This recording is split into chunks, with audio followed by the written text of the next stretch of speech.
Before we go on to the Twilight Zone, a question that we ask our interviewees is about the McCarthy era. Were you at all affected by the blacklist? The only time I knew it existed, but the only time I ever got a glimmer of it was when Jules Shermer, in looking through some papers, said to me, "Yeah, you're all right," and that gave me a chill.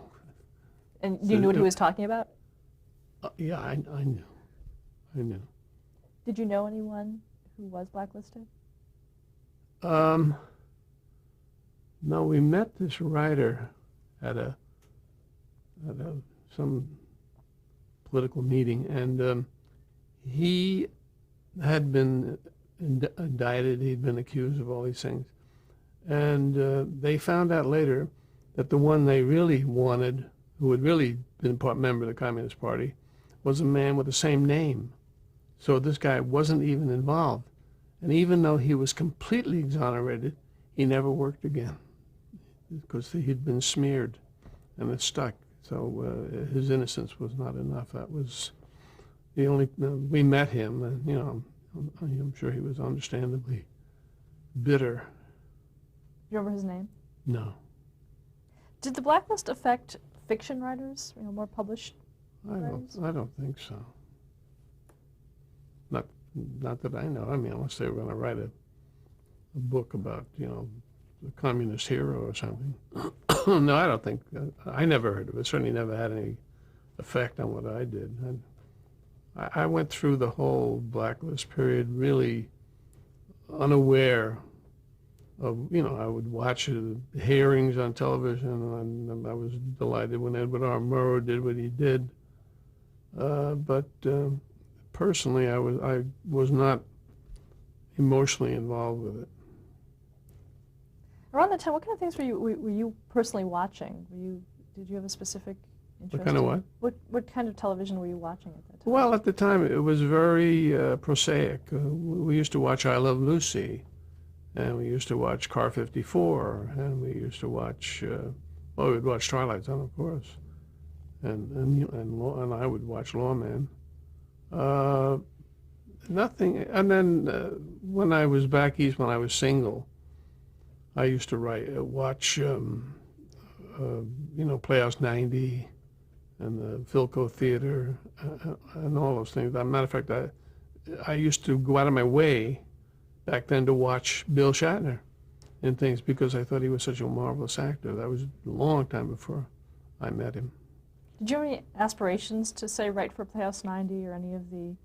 I wasn't even in television. I didn't even get into television until, I guess it was late 50s or something like that. So I had no opportunity to do that. In 1960, you began writing for The Twilight Zone. Can you talk about how you first became involved in the show? Well, I think Rod said he had the notion of, as Roddenberry did later, of using all the top fantasy and science fiction writers, and discovered, as I guess Roddenberry did, that it wasn't going to work because they could not adapt themselves to television. So they showed the pilot to all these people, and Chuck Beaumont and I were two of the people that went to the pilot, and then went in and pitched stories. And I think it was the first idea I pitched them, and I just gave them a sentence, and they gave me the assignment.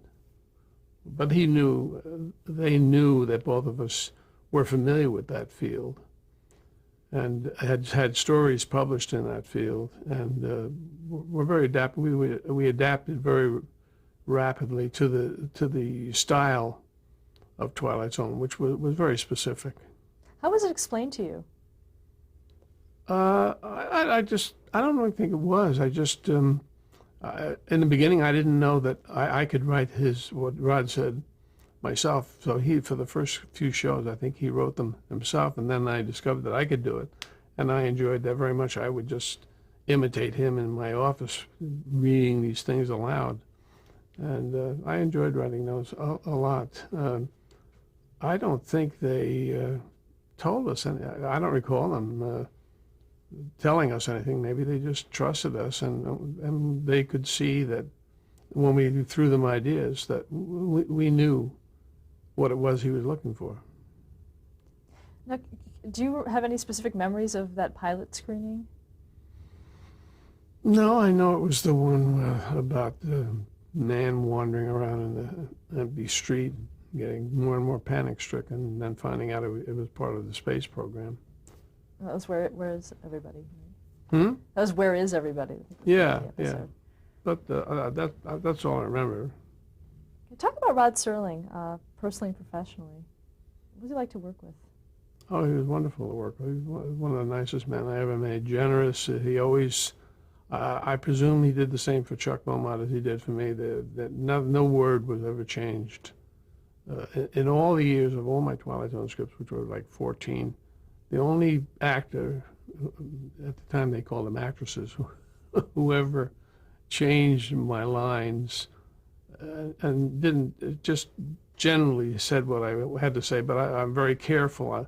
I hone my words very specifically, and they sound best if they're said exactly where I write. And that was Phyllis Kirk in a thing with Keenan Wynn.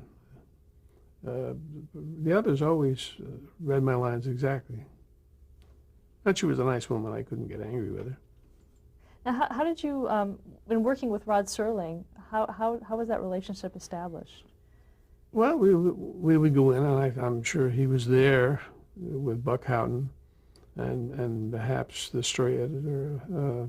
I knew his name before, and we would just, and then after we wrote, after we wrote the first draft, they read them, and I'm sure had comments to make on them, and then we would rewrite, and then they would shoot it. And how would you pitch ideas? Just, usual way. You go in, sit in the office with them, and they say, "What do you got?" And you tell them, I say, World War I pilot gets lost, and when he lands, he's in a modern SAC base. And that's all they needed. And that was your pitch for the last flight? Yeah, sure.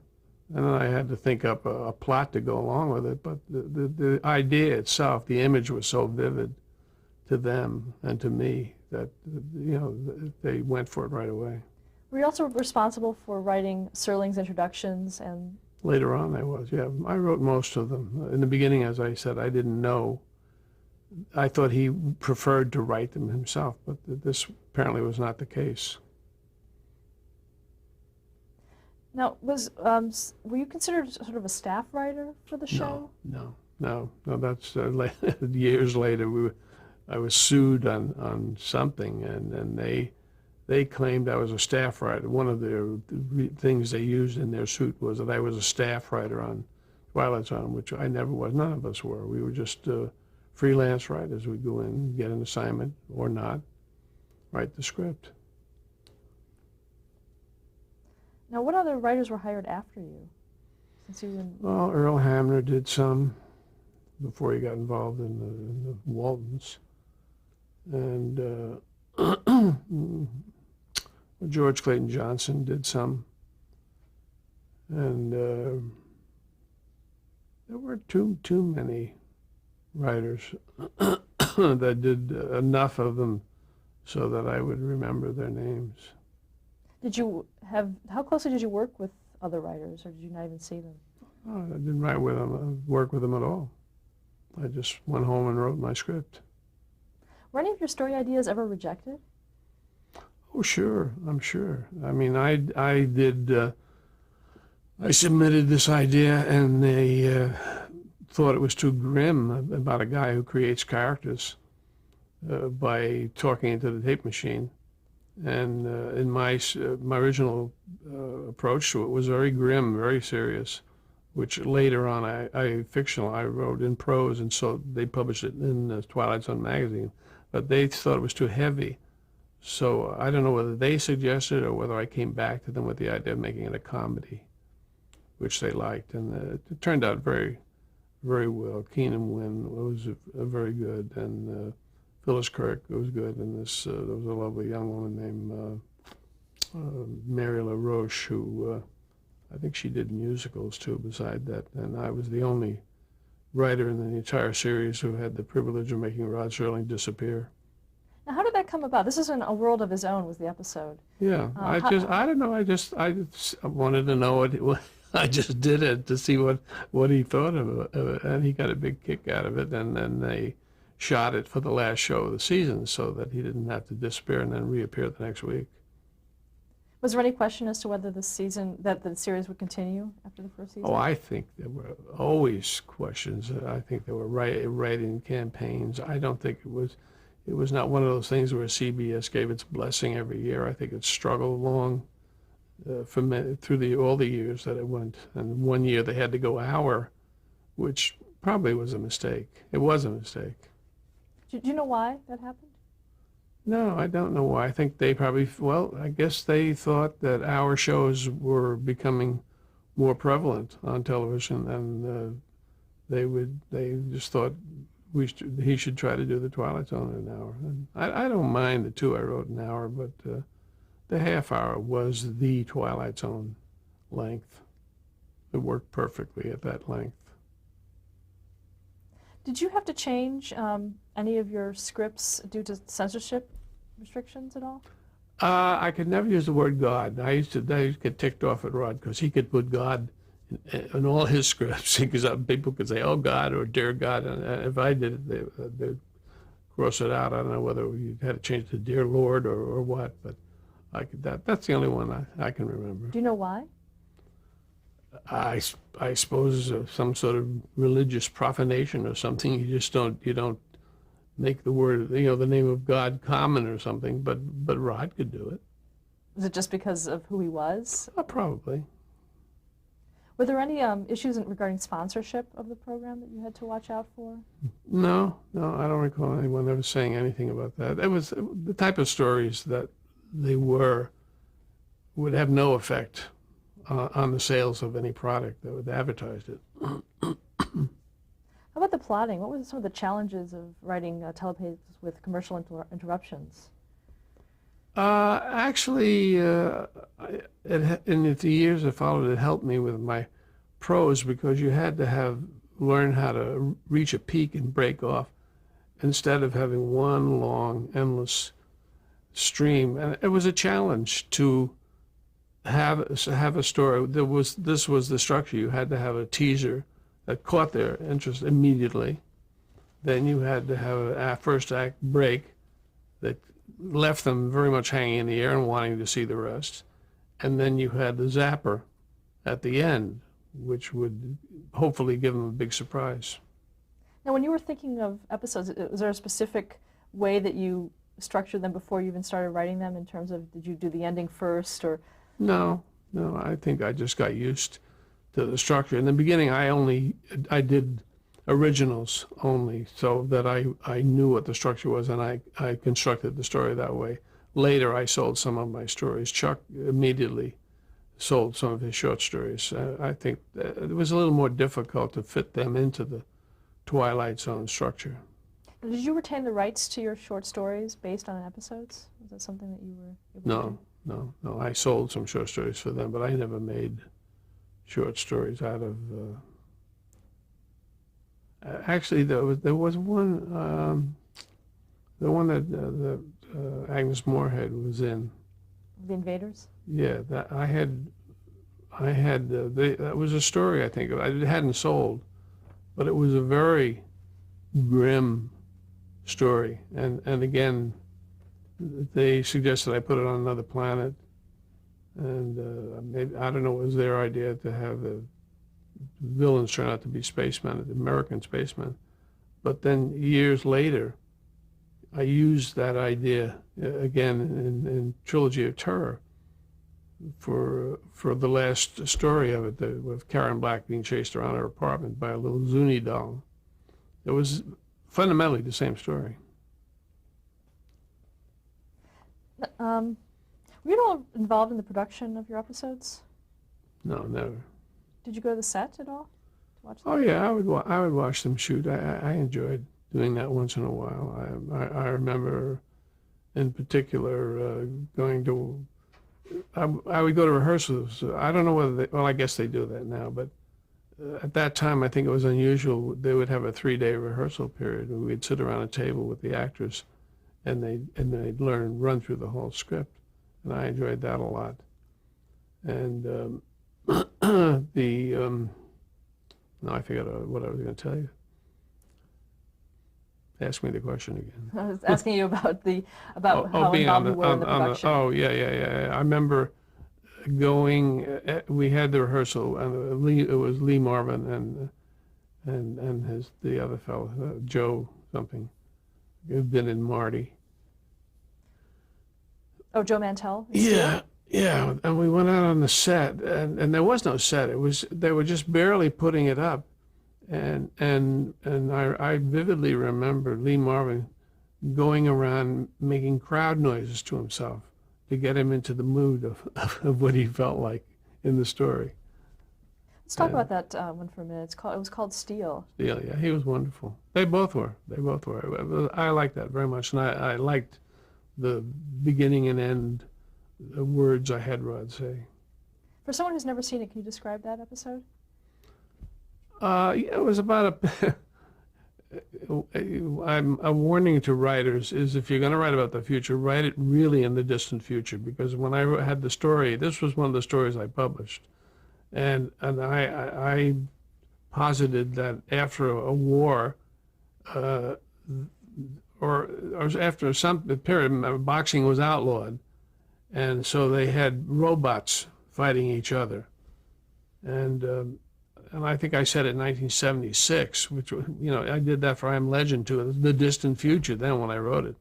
And so I should have said it a lot further.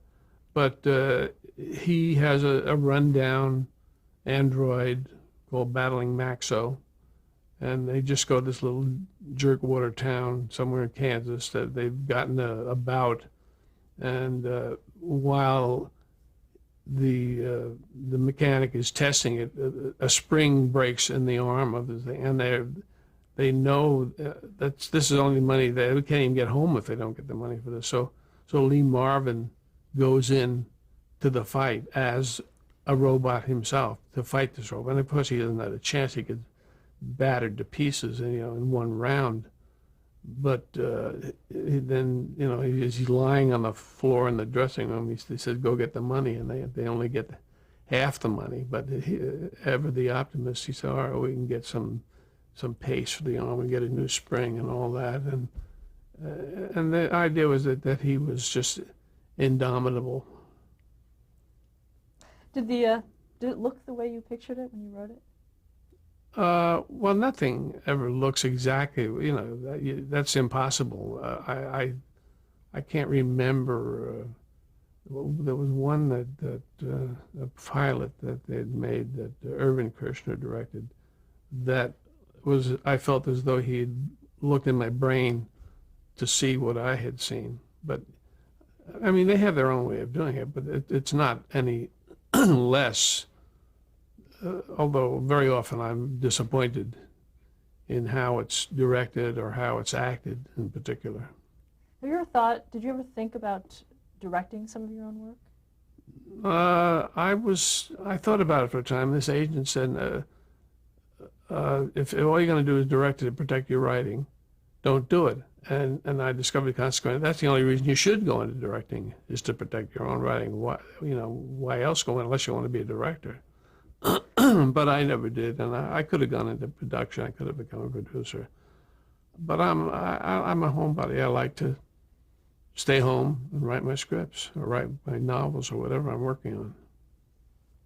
Now back to the Twilight Zone. Were you involved at all in any of the casting? And I might add that my scripts are directed.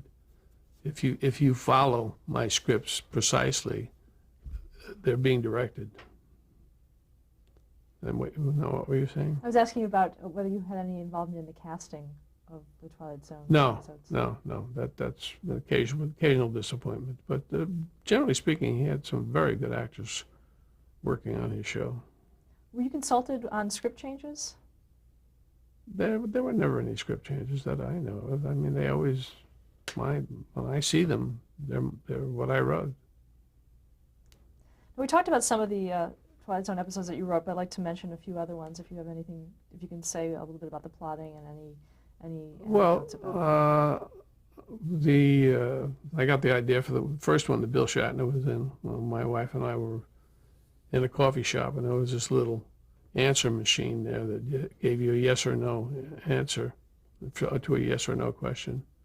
And so that's where I got the idea for that. And that's one of my favorites. Both of Bill's Twilight Zone, the one, Nightmare at 20,000 Feet, I think he was just fantastic. Now, where did that idea come from? I was on an airplane, and I looked out, it was all these fluffy clouds, and I thought, gee, what if I saw a guy skiing across that, like it was snow, because it looked like snow.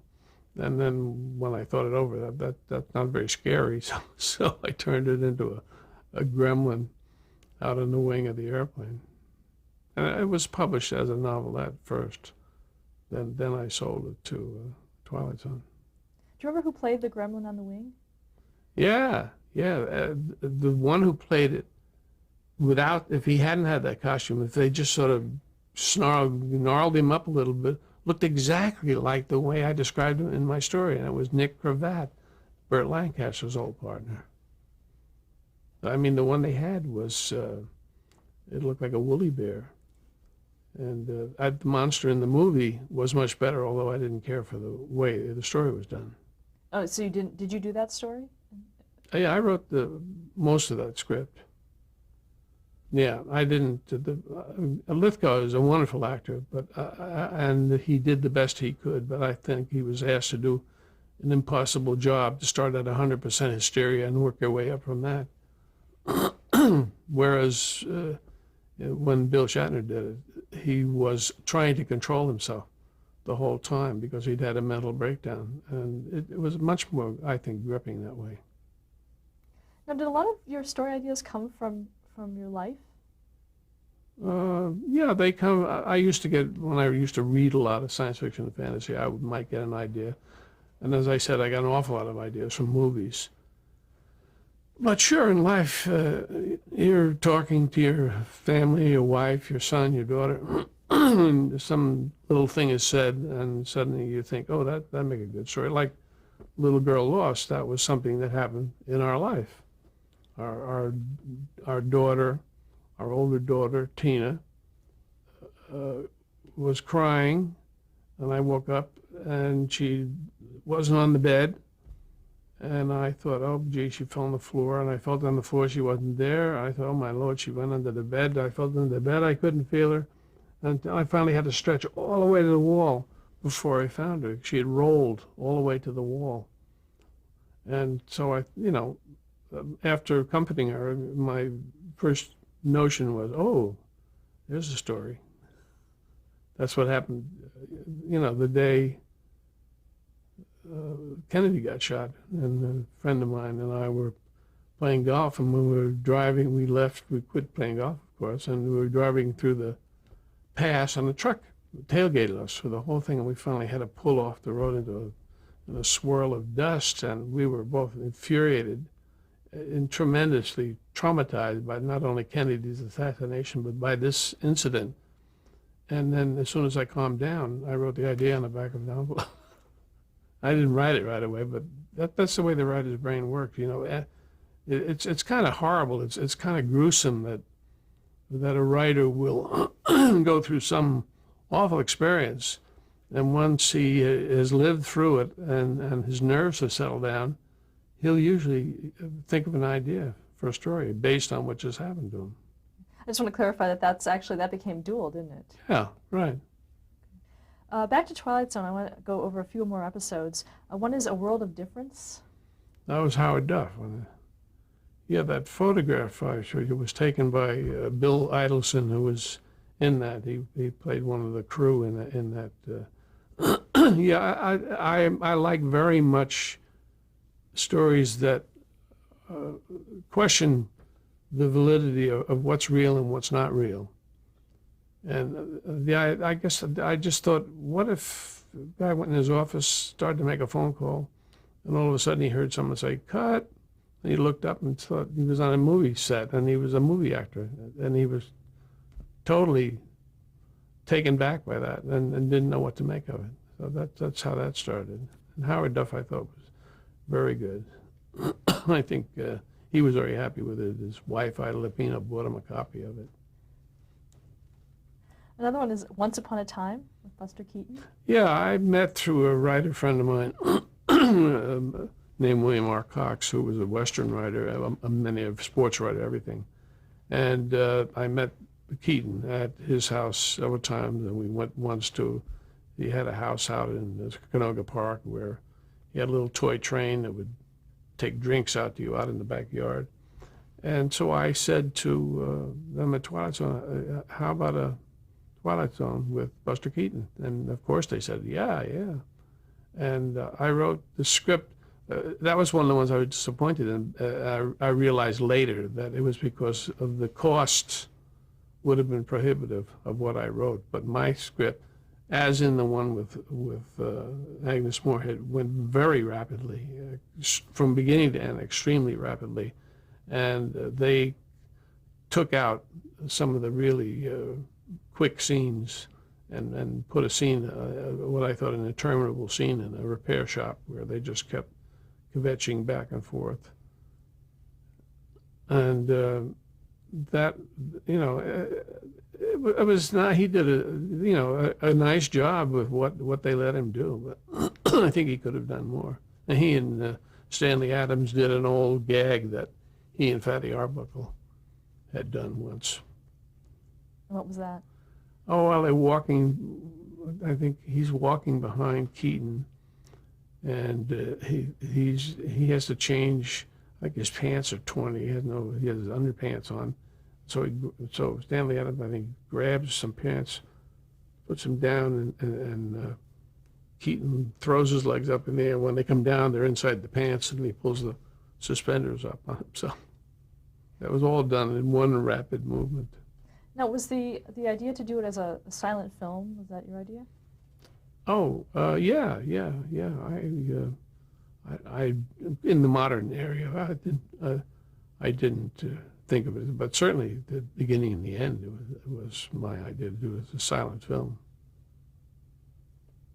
Another episode was Young Man's Fancy. Yeah, that was Phyllis Thaxter. She was marvelous in that. Yeah, that was directed by John Braun. I thought that was the only thing I didn't like was at the end when she confronts the mother on the stairs. I didn't think the mother just sort of looked like a second string Stella Dallas up with it. Not frightening at all. I thought she should really be terrifying. So you thought that, well, this terrible woman has done all this to this house, and then you find out that it wasn't her at all. But she just looked sort of pained and sorrowful. And, but outside of that, the build-up to that moment, I thought was wonderful. Another episode, and it was an hour-long one, was Mute. Yeah, that was Ann Gillian. Why they made it a girl, I don't know, because in my novelette, it's a boy, and I think it worked pretty well. I mean, I know in his book, Mark Zickrey, who commented on these various shows, thought it was cruel of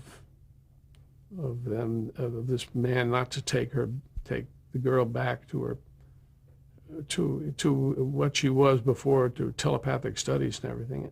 And my response was that she was much better off, because she was getting something now she had not gotten from her parents, and that was love. They were kind, but they were determined to turn her into a great telepath.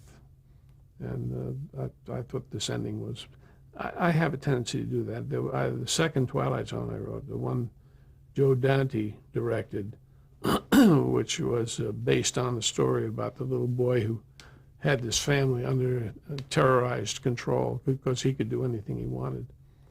And I've always felt that to start a story very frightening, and then at the end it's still frightening, and nothing has changed, I don't think that doesn't satisfy me. I want to see something change. So I tried to make the ending a little more positive, and devotees of the other type of story found fault in that.